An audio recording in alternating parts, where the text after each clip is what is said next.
ಆಧುನೀಕರಿಸಲಾಗಿರುವ ನೂತನ ಮೃಗಾಲಯವನ್ನು ಲೋಕಾರ್ಪಣೆ ಮಾಡಲಾಗುವುದು ಅಂತ ಅರಣ್ಯ ಜೀವಶಾಸ್ತ್ರ ಮತ್ತು ಪರಿಸರ ಸಚಿವ ಈಶ್ವರ್ ಬಿ ಖಂಡ್ರೆ ಪತ್ರಿಕಾ ಹೇಳಿಕೆಯಲ್ಲಿ ತಿಳಿಸಿದ್ದಾರೆ. ಚಿತ್ತಾಪುರ ತಾಲೂಕು ಮಾಡಬೊಲ್ಲನ ಸುಮಾರು 23 ಎಕರೆ ಪ್ರದೇಶದಲ್ಲಿ ಅಭಿವೃದ್ಧಿಪಡಿಸಲಾಗಿರುವ ಈ ಮೃಗಾಲಯದಲ್ಲಿ 23 ಪ್ರತ್ಯೇಕ ಪ್ರದೇಶಗಳಲ್ಲಿದ್ದು ಹುಲಿ, ಸಿಂಹ, ಕರಡಿ, ಆಮೆ, ಮೊಸಳೆ, ಚುಕ್ಕೆ, ಜಿಂಕೆ, ಚಿನ್ನದ ಬಣ್ಣದ ನರಿ, ಜೀಬ್ರಾ, ಲಂಗೂರ ಸೇರಿದಂತೆ ಹಲವು ಪ್ರಾಣಿಗಳು ಹಾಗೂ ವಿವಿಧ ಪ್ರಭೇದದ ಪಕ್ಷಿಗಳ ಸುಂದರ ಕೋಣೆಗಳನ್ನು ವಿನ್ಯಾಸಗೊಳಿಸಲಾಗಿದೆ ಅಂತ ತಿಳಿಸಿದ್ದಾರೆ.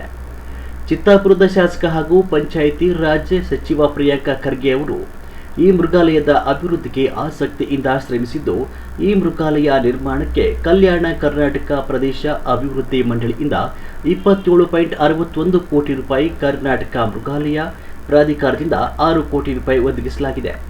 ಕರ್ನಾಟಕ ಅರಣ್ಯ ಇಲಾಖೆ 50 ಲಕ್ಷ ರೂಪಾಯಿ ವೆಚ್ಚದಲ್ಲಿ ಮೃಗಾಲಯದಲ್ಲಿ ಹುಲ್ಲುಗಾವಲು, ವೃಕ್ಷಾರೋಪಣ ಕಾರ್ಯವನ್ನು ಮಾಡಿದೆ ಅಂತ ತಿಳಿಸಿದ್ದಾರೆ. ಇದಾದ ಬಳಿಕ ಈ ಹಸಿರು ಧ್ವಜವನ್ನು ತೋರಿಸಿದ ಮೂಲಕ ಗಟ್ಟಿಯವರ ಅಧ್ಯಕ್ಷತೆಯಲ್ಲಿ 2 ದಿವಸದ ಈ ಒಂದು ಗೇರು ಮೇಳ ಆಯೋಜನೆ ಮಾಡಲಾಗಿದೆ. ಬಹಳ ಸಂತೋಷದಿಂದ ಇದನ್ನು ಉದ್ಘಾಟನೆ ಮಾಡಲಿಕ್ಕೆ ನಾನು ಬಂದಿದ್ದೇನೆ.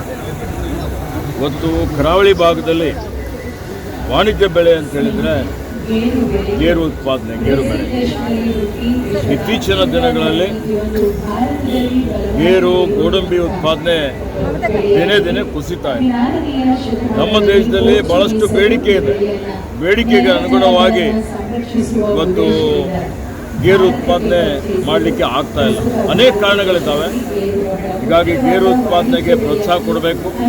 ಏನೀಗ ವಿದೇಶದಿಂದ ಆಮದು ಮಾಡಿಕೊಂಡು ವಿದೇಶಿ ವಿನಿಮಯನೂ ಇವತ್ತು ನಮ್ಮ ದೇಶಕ್ಕೆ ನಷ್ಟ ಆಗ್ತದೆ. ಆ ದೃಷ್ಟಿಯಿಂದ ಇದಕ್ಕೆ ಈ ನಮ್ಮ ನಿಗಮದ ವತಿಯಿಂದ ಉತ್ತೇಜನ ಕೊಡಬೇಕು, ಪ್ರೋತ್ಸಾಹ ಕೊಡಬೇಕು ಅಂತ ಹೇಳಿ ಗೇರು ಮೇಳದ ಮುಖಾಂತರ ಗೇರು ಬೆಳೆಗಾರರಿಗೆ ಆಧುನಿಕ ಪದ್ಧತಿಯಲ್ಲಿ ಗೇರು ಯಾವ ರೀತಿಯಲ್ಲಿ ಬೆಳಿಬೇಕು,